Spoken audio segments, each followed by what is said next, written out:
2026 is shaping up to absolutely destroy my wallet, because right now I have 18 games I plan on buying and playing day one. No waiting for reviews or watching streamers to find out if they like these games. I'm on full media blackout and committed on day one. What's wild is as much as I hyped up 2025, which I still think is right up for the best year of the whole generation, 2026 is somehow looking even better. The year has already started off with a bang too. Climbing Simulator Cairn came out and completely lived up to the demo I played last year. I did manage to snag physical copies of Neo 3 and Reanimal. Neo 3 is already being talked about as the best game in the series, and Reanimal is shaping up to be one of Tarsier Studios' best games yet. This list actually started out even bigger, because those games were initially on the list. But since they already released, I had to cut them out. This list honestly could have been 40 games long if I was buying everything I was interested in, but I had to make cuts at the end of the day. And like I said, my wallet's already going to be suffering.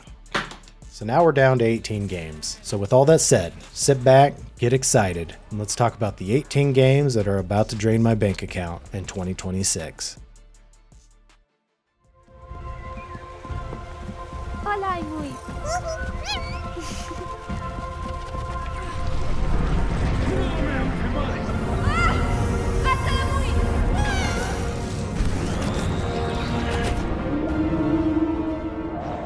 Starting off this year's list is the long-awaited sequel to 2013's Planet of Lana. Just last week I got my hands on this game when they released a public demo. I enjoyed the first Planet of Lana, but I feel like the team has really ramped it up for the sequel, and I'm loving everything about the music in this game. It sounds so good, it's epic, puzzles seem even more elaborate and less frustrating, even introducing new creatures that you can control for puzzle solving. The visuals seem to be even better than the original game. They really do look gorgeous. Just the depth of everything in the background looks so good. And the thing that I've always loved about the first Planet of Lana was that it always reminded me of Star Wars quite a bit. It's like a future sci-fi tech universe with humans that almost have no technology. It's such a good combination. I really like this setting. In the demo for the second game, I was able to sample 5 different areas, and I really like it so far. There seems to be a lot more variety in the puzzle designs, and the environments all seem vastly different. If everything works out like I think it will, based on what I played in this demo, we're about to have another great 2D platformer on our hands. We'll get to find out here in just a couple weeks, on March 5th, 2026.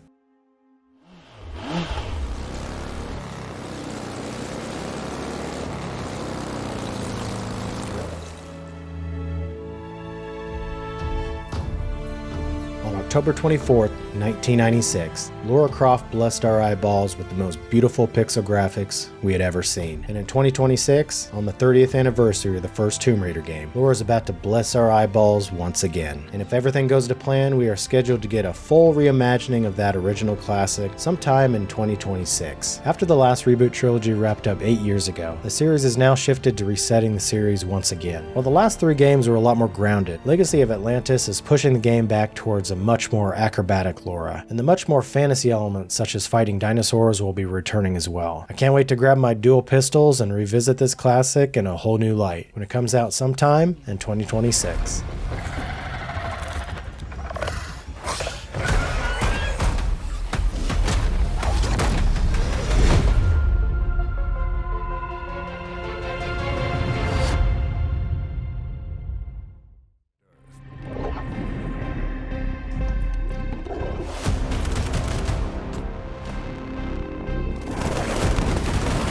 My answer is, maybe they will visit us.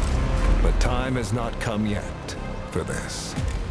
The first Atomic Heart is a special game. It's not perfect, but it has so much style, man. It's brutal, perverted as hell, and has some of the best graphics we've ever seen. And the sequel that's scheduled for 2026 is looking to go even bigger. This time even worldwide, where you'll be visiting multiple locations throughout the game, and from the trailer it's even showing some scenes in space. And if we get to visit some kind of space station or a lunar base, that would be amazing. Give us a Wolfenstein type mission in space and I'll be so happy. And parts of this game really give me Star Wars vibes. There's just something about a bar scene with hot chicks and weird creatures that really gets your imagination going. And I'm happy to see that the sisters are back. They were probably the best part of the first game. Just like the marketing leading up to the first game, all of the trailers look really good. The game looks so ambitious and wild. It's almost like when you're watching a trailer for a new Kojima game, you're always left wondering what the hell did you just watch? Like, how are all these different things going into the same game? One minute you're fighting robots, the next minute someone's surfing off of a building. It's pretty crazy looking, but all you know is we want to find out more. And all I know is I'll be there day one, whenever it releases sometime in 2026.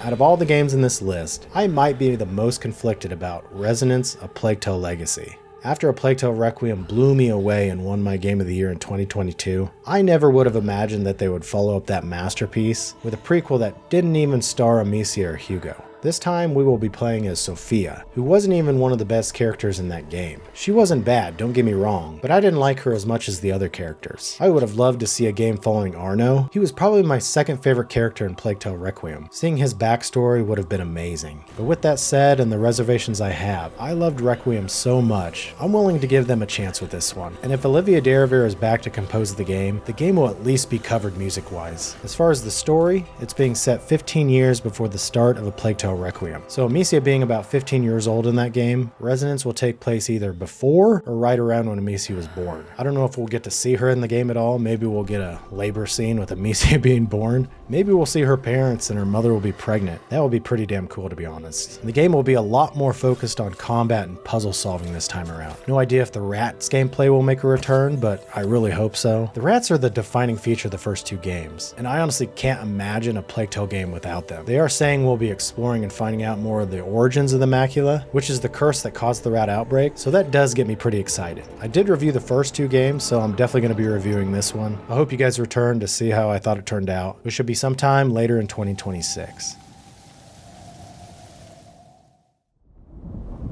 Been fighting longer than I can remember.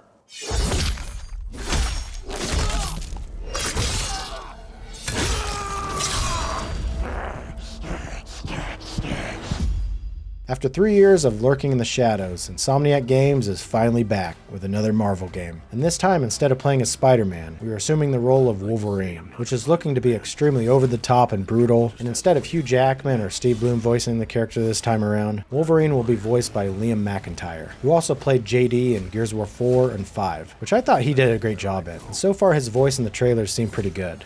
I remember loving X-Men Origins Wolverine back in the day. It was so brutal, and the way you could just lunge at enemies was so badass. You could even jump at helicopters. But you know what? I don't even think that game comes close to the brutality that we've seen in these new trailers. Maybe it's just the updated graphics, but man, Wolverine is absolutely destroying these guys. When it comes to other characters in the game, so far we've seen Omega Red, Mystique, and a giant sentinel, which actually gets me pretty pumped as a Days of Future Past fan. By the summer, we'll probably have a better idea of all the characters and villains we'll be seeing. Sabretooth always seems to be attached to Wolverine, so I'd assume he'd be somewhere in the game. I mean, who knows, maybe Deadpool will show up. They just shared a movie together. Insomniac did release a cryptic tweet saying, "Claws? What's that? Some kind of fancy lawyer lingo?" Which seems to be referencing Daredevil, who is also a lawyer, so definitely makes sense. I just hope to God it's not She-Hulk. If it's She-Hulk, that would be so lame, man. We don't have a solid date for this game yet, but it's going to slice its way into our consoles sometime in 2026.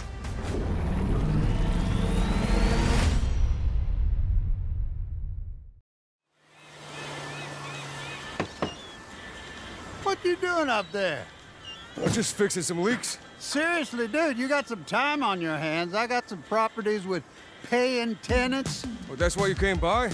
Just go get me my checks. See you, Brian. Love you, Jason. This next game needs no introduction. It's the only game on this list that's racked up over 400 million views on YouTube. And that's just on Rockstar's own YouTube channel. Who knows how many views it has if you combine all the channels or other social media platforms. It's safe to say this game is going to be huge, and everyone knows about it at this point. And it's looking to be one of the biggest games to date. It's taking place in a fictional state of Leonida, and Vice City is only one of the cities in the game. Have we ever seen an open world game with multiple cities before? I know GTA 5 took place in Los Santos and had some surrounding towns, but not multiple large cities. That's gotta be a first, right? The game is also looking to have its traditional crazy narrative. These trailers have more ass shots than Stellar Blade, which is definitely an accomplishment. On February 3rd, Take-Two had an earnings call, and they reiterated that GTA 6 is still on target to launch this holiday, and confirmed that despite the rumors of only having a digital version at launch, GTA 6 will have a physical copy day one, which is great news. They also stated that their marketing will begin sometime this summer, so we only have a few months before we can actually see some gameplay, which is another reason why this isn't towards the top yet. It's hard to get too excited until they really show us how it plays, but it is hard to deny. Whenever we finally get to the release month of GTA 6, and it hasn't been delayed again, and the reality of the game actually coming out sets in, you won't be able to avoid it. Everyone will be talking about it, and pretty much all of us will be playing it, especially since it's been 13 years since GTA 5 came out, and 8 years since Red Dead Redemption 2. Everyone's going to be craving that new Rockstar game. They also confirmed that GTA 5 has sold over 225 million copies now. So yeah, GTA 6 has a lot to live up to, but if any game can do it, it's probably this one. So let's just keep our fingers crossed that November 19, 2026 is when we all finally get to jump back into a new Rockstar universe.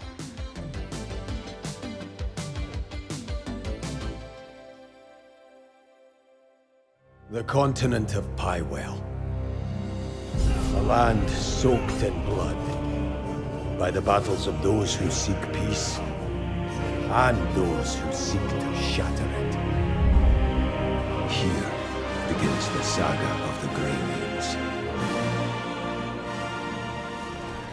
Does anyone else have the feeling that Crimson Desert could either be the best game of all time or the biggest disappointment of the year? The game comes off so ambitious that it's hard to believe it could ever live up to the hype. And with over 2 million wishlists now, this game is looking to be one of the biggest games of the year too, sales and size-wise. The world is absolutely massive, yet still as beautiful as those smaller scale games. Some of these shots are pretty mind-blowing, to be honest. The draw distance goes so far out, yet remains crisp too. And in some areas of the game, they have so many people on screen it would give Dead Rising a run for its money. On top of that, the combat looks so stylish and insane. Every time I watch more and more of the gameplay, I just get more mesmerized, just by the amount of different moves and stuff you can pull off. From the trailers, it's hard to see any weaknesses when it comes to this game. It does seem like the story might take a backseat to the gameplay, so maybe the story's not as great, but I think this is the type of game that'll be more like an Elden Ring, where the gameplay and the world building and the exploring is much more important. The world is going to be so big that you'll need a dragon to travel around sometimes, at least to get around at a decent pace. And this world even stretches up to the sky. It's like Game of Thrones meets Tears of the Kingdom, which sounds like an awesome combination. We don't have to wait long for this one. It's fast approaching its March 19th release date, so we only have a few weeks before we find out if it's as good as it looks.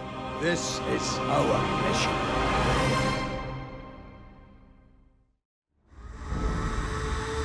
We feared for our lives.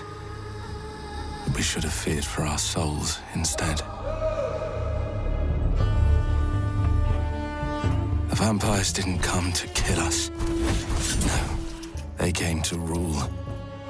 This next game has awakened something I didn't even know I was thirsty for. Who knew that a Witcher-style game in a vampire universe could look so appetizing? Blood of the Dawnwalker is shaping up to be one of the most exciting dark fantasy RPGs we've seen in a long time. And it's being led by renowned game director Konrad Tomaszkiewicz, best known for directing 2016's Game of the Year, The Witcher 3 Wild Hunt, and serving as co-director on Cyberpunk 2077. The game is being set in 14th century Europe in the aftermath of the Black Death. Humanity has been devastated by years of war and disease, and then in that moment of weakness, the vampires have seized the opportunity to rise up and take control of Vale Sangora. What once was myth and legend has now become reality. The vampires are being led by the game's main antagonist, Brensis, who has imposed a brutal blood tax on the remaining human population, forcing them into servitude under the new vampire overlords. And the only one that can stop them is you, Cohen.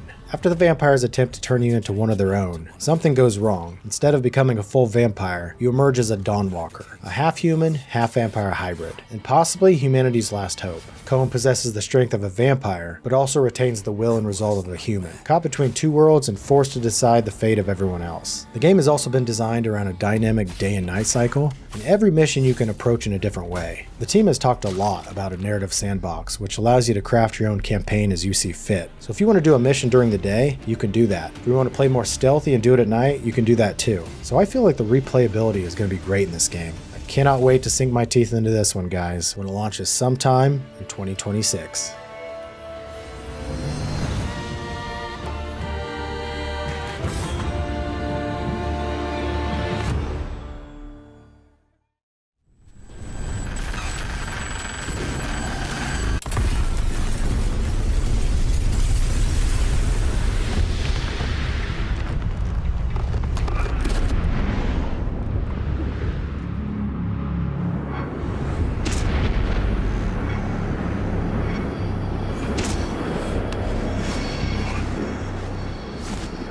The next game I plan on playing day one is a science fiction action-adventure game called Pragmata. And in this game, you play as a man named Hugh, who meets a mysterious girl AI robot named Diana. And together, you and her must survive and escape a lunar research station. Over the years, this game has become kind of infamous for its delays that it had. Each time the developer would create a CG video just to delay the game, which always came across to me like classy. It seemed like it took a lot more effort to make these delays than something like a Twitter post. So I always appreciated that. A while back, Capcom released a public demo for everyone to try out. It was focused on showing off the new combat system, which was actually a great move because the game's combat from the trailers was confusing to say the least. As you can see in this footage, you're going to be shooting enemies with the traditional firearms, but at the same time you'll be using Diana to hack the robots and weaken them. And to do this, you'll need to solve puzzles on the right side of the screen mid-combat. It looked cool and unique, but it looked chaotic in the trailers. Well, after playing through the demo twice now, I'm definitely a believer in this gameplay. I actually liked it a lot. I know it's not going to be for everyone, but I had a good time with it. What I didn't realize from the trailers was that the enemies in the game are much slower than other games, which gives you enough time to solve the puzzles on the right side of the screen before they rush you. I guess in my head I was just imagining the enemies would be rushing you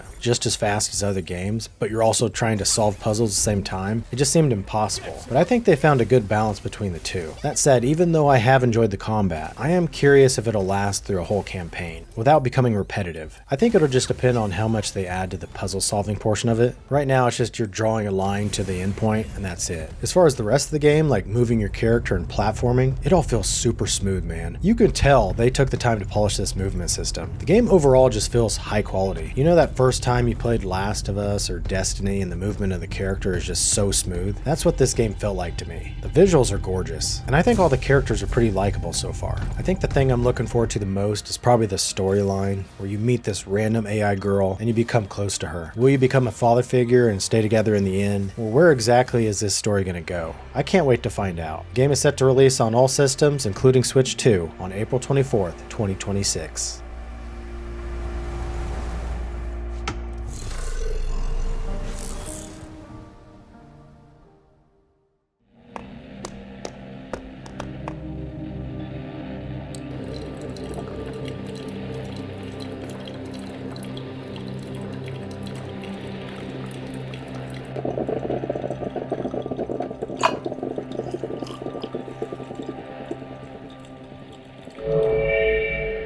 This next game speaks directly to my soul, man. It's like the spirit of David Lynch decided to come back and direct a video game. Silver Pines is part Twin Peaks, part Deadlight, all combined into a survival horror Metroidvania package that feels so unique. Maybe I'm missing a game that's done this before, but I think this might be the first survival horror Metroidvania I've ever seen. And the fact that this game is combining two of my favorite genres into one package has me so excited. Also, is it just me, or does it seem like all the Metroidvanias these days are a lighter tone or have a fantasy cartoon style to them? Games like Hollow Knight, Ori, and Mio that just came out. Not that it's a bad thing. Ori is my personal favorite Metroidvania of all time, but I have always craved a more realistic and serious Metroidvania, and I think Silver Pines might be the game I've been wanting for years. In this game, you assume the role of private investigator Red Walker, who's looking for a missing musician named Eddie Velvet, who's mysteriously went missing. The town seems pretty normal on the surface, but as you progress through the game, you'll be uncovering many of its dark secrets. You'll need to collect new items and weapons to progress, and each item you find will help you unlock more of the town to explore. The gunplay looks intense, and the inventory and ammo management are going to be a big part of this game. Survival horror mechanics look to be a key pillar of the gameplay, and that's what I'm looking forward to the most. I want this game to challenge me. In one of the tweets, they have a line that reads, "Do you remember why you're here?" Which makes me think there might be some kind of amnesia aspect to this story. At this point, I don't want to know anything else about this game. I'm going on full media blackout, man. Just wake me up when this game finally arrives, sometime in 2026.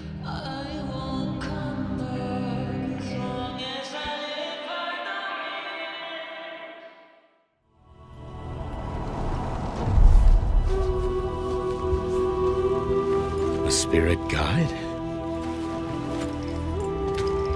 It's been a long time since we've had one of your kind in Cosmora. I'm glad you're here. I cannot tell you how happy I am to talk about this next game. In a surprise announcement in the latest State of Play on February 12th, we got a trailer for Kena, Scars of Cosmora, which is the sequel to 2021's Kena, Bridge of Spirits. The first Kena was one of my favorite games of 2021, and to finally see a sequel has me so pumped, man. This is one of those series that has so much potential. It's an old school Zelda type game that brings me so much nostalgia for Ocarina of Time. It takes me back to my childhood, and my god, this game looks beautiful. Bridge of Spirits was one of the best looking games of the last generation, and I didn't think they could actually top it, to be honest. But based on the first trailer, I think they've actually done it. All the character models look upgraded and look so damn good. The lighting in these trailers are so good. Kena's closest comparison has always been the Pixar movies, but I honestly think it might look better than that. That's how good it looks. Another thing that stood out to me was they mentioned the extra focus on improving the combat and the boss fights, and that's amazing news because that was the one thing that was holding Bridge of Spirits back from being a potential game of the year in 2021. Everything I've seen and heard about the game so far has me extremely excited. They didn't give an exact date, which was kind of disappointing since they just announced it 2 months into 2026 and they're saying it's in 2026, but maybe they'll announce it in the summer. But as of right now, it's set for some time in 2026.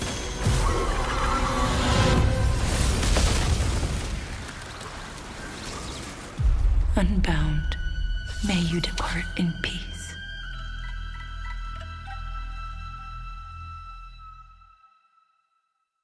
Attention. Due to recent flooding and pandemic, access to all external areas is restricted. For your protection, please avoid contact with anybody that may appear abnormal. The Sinking City 2 is actually the first game I bought out of every game in this video, because I supported the game back when it launched on Kickstarter in 2023. So this is even more commitment than a day one purchase. I can't wait to get my collector's edition for this game. It looks so cool. I love the sea creature statue it includes. I gotta say, I've always believed that the Sinking City has one of the highest ceilings of any game when it comes to its potential. I just want them to take their time and get it right. There's no other game that takes place in a city half under the water, so the horror is not only in front of you, but it's below you as well. It's a setting I'm obsessed with. Even before The Sinking City was a survival horror game, it had some of the best atmosphere of any game I've ever played. And I think the switch to survival horror could be the perfect match for this game. The game was originally supposed to come out last year, but even I thought the game would probably get pushed back because the Kickstarter was so successful, and the extra tiers that they were going to have to fulfill would definitely extend the development time. And just a few weeks ago, I was happy to see that Frogware shared 13 new screenshots showcasing the game's progress. And I gotta say, the setting, enemies, and the atmosphere all seem to be coming along nicely. And they are promising that they'll be showing a lot more gameplay over the next few months. And when it comes to Sinking City 2's release date, this was their update recently. We don't have an exact date set for 2026 yet, but we thought it would be better to at least share what we do know. We'd rather be certain than announce something now, only to move it again. Rest assured, we're currently aiming for the first half of 2026, so it's a matter of months, not years.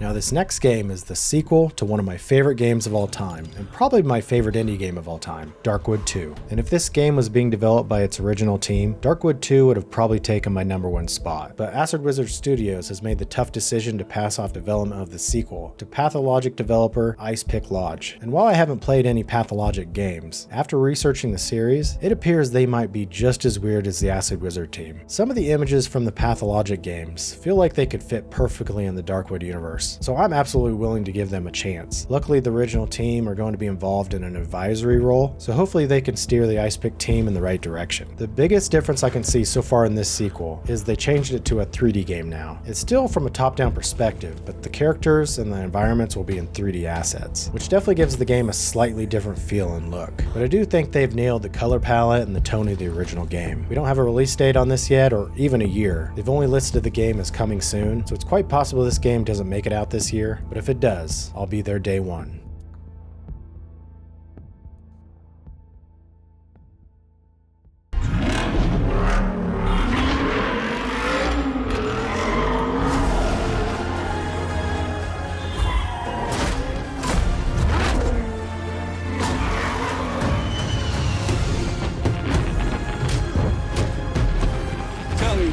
James? Lately, headhunting.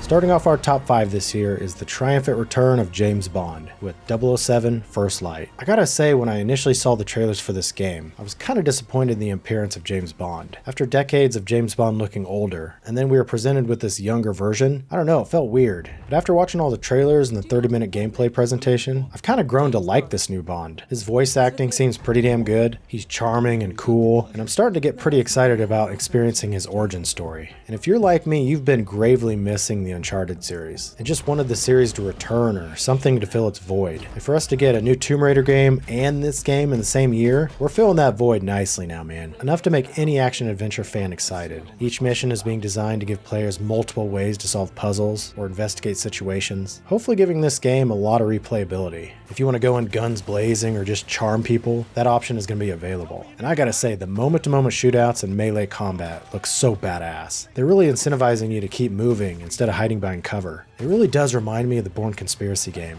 You can shoot your gun, fight with your fist, tackle enemies off ledges, steal enemy guns and use them for yourself, even throw guns at your enemies when you're out of ammo, throw enemies into fire hydrants, or blow up all kinds of structures. This game looks insane, man. And that part on the plane that they showed in the gameplay trailer, where you're controlling the angle of the plane and it's making crates go all over the place and crush the enemies, that was such a cool idea. I can't wait to play that part. I will say, my only reservation so far is the footage did look a little laggy in the presentation, so that does concern me a little bit. With them delaying the game for 2 months, I'm really hoping they'll iron those things out, because if they can manage to nail this performance, this is going to be an amazing game. There's so much chaos and stuff going on in every fight. It's literally addictive to watch. And besides my #1 game, this is my most anticipated cover-based shooter of the year. It's hard to believe it's been 14 years since we got a brand new James Bond game, but that streak is about to end this year on May 27, 2026.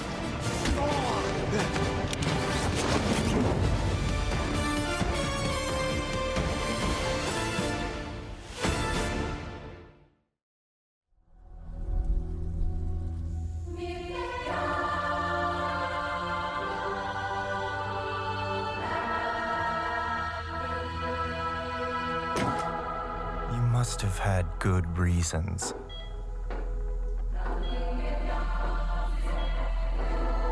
But we were not prepared.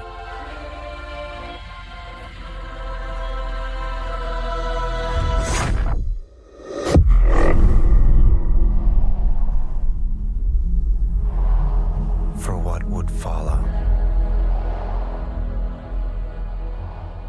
I can't remember the last time a Remedy game wasn't my #1 most anticipated game. Remedy has been my favorite developer for over 20 years. If there was a Remedy game coming out, it was by default my #1. But after being sorely underwhelmed and disappointed in the direction they took with Alan Wake 2, I find myself tempering my expectations with this game. But there are things that are getting me excited about the project. The main thing being that Control Resonant is being directed by Mikkel Kasarinen. He was the lead game designer for the original Alan Wake. Then he left the studio for a couple years to work on games like Mad Max and Battlefield 1 and 4, which are also really good games too, then returned to Remedy to take on the game director role for Quantum Break, which for me personally is a top 10 game of all time. I've never understood the hate for that game. I love that game so much, man. It's really the last game that felt like an old school Remedy game. And of course he was the game director for the original Control. He has been a big part of everything I loved about Remedy for 20 years. As much as Sam gets most of the accolades and attention, I think Mikkel is just as much responsible for making a Remedy game feel like a Remedy game. And I think the studio and upper management knew this, because a while back they promoted him to co-creative director of the studio, right alongside Sam Lake. So with all that said, him being at the helm of Control Resonant gives me confidence this game is going to be good. But I will say I am a bit worried because Control Resonant does look vastly different than the original game. The oldest house was the star of the show, and we're not in the oldest house for this game, we're in Manhattan. So I do get PTSD thinking this might be another massive change to an existing IP I love. I think there's a reason why they're calling it Control Resonant instead of Control 2. They're kind of letting us know that it's going to be a little bit different. In Resonant, the enemy known as the Hiss have escaped the oldest house and leaked out into Manhattan. Then you play as Dylan Faden, the brother of Jesse Faden, who wakes up from a coma 7 years after the first game. And your sister has gone missing, prompting the board to call you, Dylan, to save the city and search for the director. And I will say that premise really gets me excited. Just the thought of looking for your sister is pretty compelling. Dylan was an awesome, weird character in the first Control, and I always wanted to explore more of his story. When it comes to the gameplay, it's going to be a lot more action focused. It's being advertised as an action RPG rather than an action adventure game this time. I don't know if there will be guns in this sequel, but it looks like it's mostly going to be focused on melee combat and different powers. Less like a Souls game, but more like a Devil May Cry game, which in the end will fit the more chaotic, mind-bending gameplay they're showing off in the trailers. During the latest state of play, the gameplay was showing Dylan traversing up walls and fighting enemies from all kinds of directions, so it's going to be pretty crazy. They do show Jessie at the end of the trailer, so maybe she's a second playable character at some point. I think that would be pretty cool. Hopefully we'll find out a release date soon, but as of right now, it's set for some time in 2026.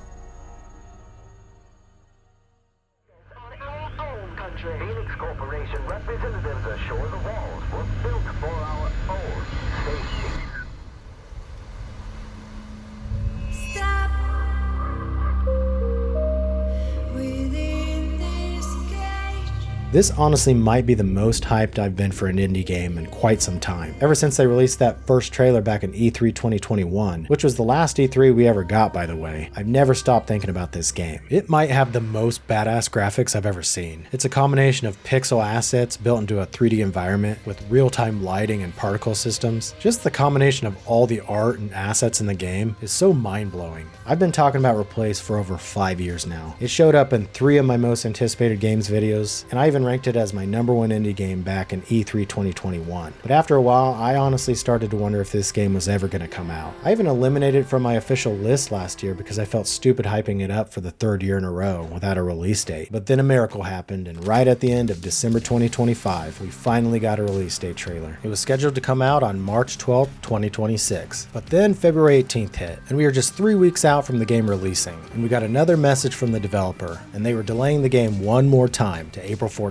Luckily this time it's only a few weeks. It looks like they're making some final tweaks based on the feedback from the recent demo they released, which I played and I had almost no complaints so far, but there must be something they want to fix. Honestly, at this point, I'm so excited for this game that they can delay it as much as they want. I just want it to be as good as possible. Now if they don't make it into 2026, I might start to worry, but a few week delay, that's not a big deal at all. I haven't fully reviewed a game on the channel in quite some time, and I think it's about time I jump back in with Replaced. It's one of my most anticipated games of the last 5 years, and since I've covered it so many times now, I feel like I need to review it, and it'd be super interesting to see if it actually lives up to the hype. I did get to play the demo, which I really love so far, but it's not the full game, so I gotta wait until I play it to see if it actually turns out good. I definitely won't get a review copy since I'm a small channel, but I will dive in and start playing on day one, so if you want to support me, definitely keep a lookout for that video to drop just a couple weeks after launch. We can jump into this cyberpunk 1980s world on April 14th, 2026.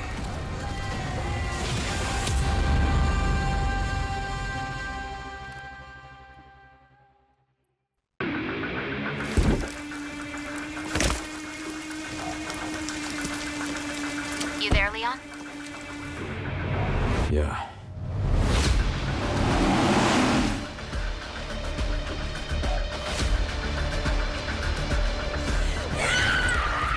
Hey, over here. FBI, what are you doing here? Coming in at my #2 most anticipated game for 2026 is Resident Evil Requiem. With Resident Evil Village taking my Game of the Year in 2021, and the Resident Evil 4 remake doing the same in 2023, Capcom has been on one hell of a run for me lately. Being a Resident Evil fan feels so damn good these last 2 generations, and besides the remake of Resident Evil 3 being somewhat of a speed bump, every other game has really delivered. So it's safe to say that expectations are sky high for Requiem this year, especially after they revealed Leon was going to be in the game and the second playable character. Even though people online had already been theorizing Leon would be in the game, it was still an amazing reveal. And while I thought this game looked great before, Leon being in the game really shot this game up the list for me. I mean, how could it not? The best character in the series being in the game now, it's automatically going to be better. I'm also especially excited to be revisiting locations like the RPD police station. I mean, what kind of story implications will that bring to the table? And that makes my hype levels even higher. These little throwbacks are genius, man. The game's director has stated that the game is going to be pretty big too. He's compared its link to something like Resident Evil 4 Remake, which took me almost 35 hours to complete. So that means Requiem is going to be a pretty damn big game, which sounds amazing to me. Gameplay segments will be split 50-50 between Grace and Leon. Grace will have the more stealth-based levels where she has limited firepower, and Leon will bring the more action-packed combat. They're also going to be launching the game with a first-person and third-person mode this time, so you can choose the perspective that you want from the get-go. I'll definitely be doing third-person because that's my favorite camera perspective, but I'll probably do the first-person mode on my second playthrough.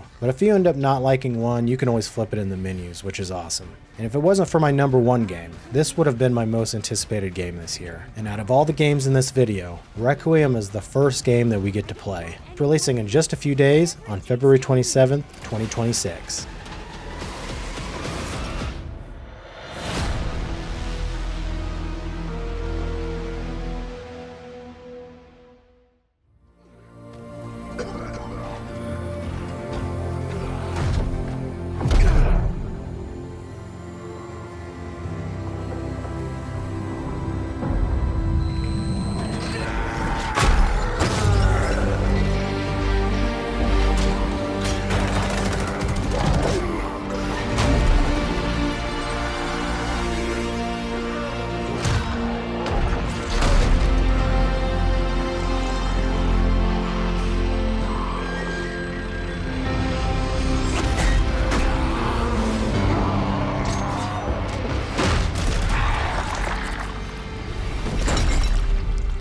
Coming in at number one for the second year in a row for me is Gears of War E-Day. Unlike last year where I thought this game was going to get delayed, 2026 feels different, especially since it's the 20th anniversary of the first Gears of War game. So I do think they're going to make it a priority to get this game out. The game didn't show up at the Xbox Direct in January, but that doesn't have me worried yet. I feel like Gears is too big to put in an Xbox Direct like that. It definitely deserves its own showcase. When it comes to E-Day, it's being built entirely from the ground up in Unreal Engine 5, and the Coalition are saying the game will have 100 times more detail than Gears of War 5, which is insane to me because Gears of War 5 is still one of the best looking games. The story in E-Day is actually supposed to take place before the Chainsaw Lancer was even created. I think it would be so cool if we could see the creation of that gun. Maybe we'll actually get to see the origin story of the coolest gun in video game history. The story is going to unfold over consecutive days, which will allow the players to grow familiar with the city while it slowly crumbles and decays under the invasion. That sounds so cool. Game directors Matt Cersei has also promised that this will be the most heartfelt and emotional Gears story yet, focusing on Marcus and Dom and the brotherhood they forge. I'm not sure how it's going to be more heartfelt than Gears of War 2 or 3. Those stories have some really gut-wrenching moments, but I'm excited to find out if they can do it. Gears of War is easily one of my all-time favorite franchises, and I've put more hours into this series than any other. It's not even close, and I especially cannot wait to see what they do with multiplayer. It's always been my favorite multiplayer of all time too. If they can make a multiplayer that's even close to 1 through 4, just take the movement of Gears of War 4 and the maps from 1 through 3, we might have one of the best multiplayers yet. And when you combine that with a great campaign, it seems like nowadays games just have a multiplayer or they have a campaign.